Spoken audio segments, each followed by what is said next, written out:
এখন আমরা অযোধ্যা মন্দিরে চলে এসেছি, আর এই হচ্ছে আমার মা, আর আমরা একসঙ্গে এখানে গেছিলাম এবং আমার বন্ধুরা ওই পাশে কোথায় চলে গেছে প্রসাদ আনতে। আমরা এখানে এই রামাবলীগুলো দেখছি, মা দেখছে, এবং এখানে অনেক রামাবলী পাওয়া যায়, খুব ভালো ভালো। এখান থেকে অনেক ভক্তরা নিচ্ছিল, আর এই মন্দিরের চত্বরের বাইরেই এই দৃশ্য, খুবই সুন্দর মনোরম পরিবেশ, দারুণ লাগে দেখতে। এই দেখো, তোমাদের কোনটা পছন্দ কমেंट করে জানাবে। राम मंदिर साइड है, हनुमान गढ़ी सामने है और ये राम मंदिर का लाइन है। হ্যাঁ,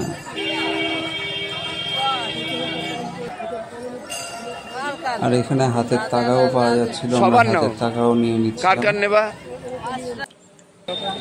আর এখানে পুজো দিয়া বেরোনোর পরে আমাদের কপালে ফোঁটা দিচ্ছিল।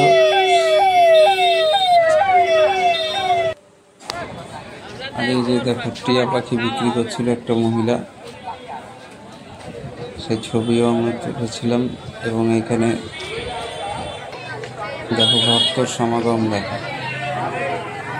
রাম মন্দিরে প্রচুর ভক্তরা এসেছিল। নানান ধরনের জিনিস চারিদিকে বিক্রিও হচ্ছিল তখন।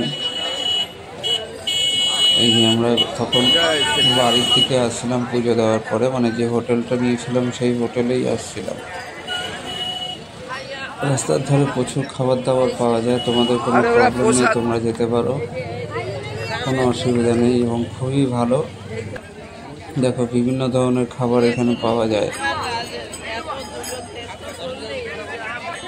আর এত ভিড় হয়েছিল। আর এই দেখো এখানে কত রং বেরঙের রং পাওয়া যায়, এবং এগুলো সবাই কপালে লাগায় তিলকের মতো। আমরাও নিয়ে নিয়েছিলাম, খুবই সুন্দর। অনেক চওড়া জায়গা আছে রাস্তাঘাটে। আর এই যে আমার বন্ধুরা সবাই মন্দির এই পুজো দিতে যাবে আবার, তো ওরা আবার নতুন করে এটা নিয়ে নিল।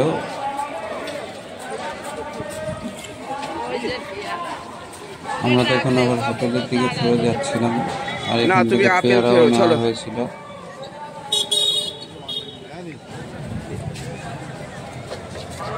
দেখো চারিদিকের মনোরম দৃশ্য কত সুন্দর।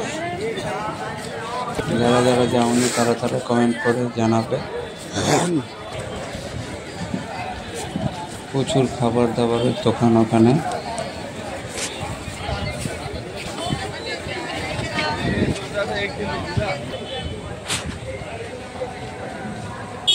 ₹1000 में बताओ रूम दे दी, ₹1000 में रूम दे दी, वो गीजर के साथ।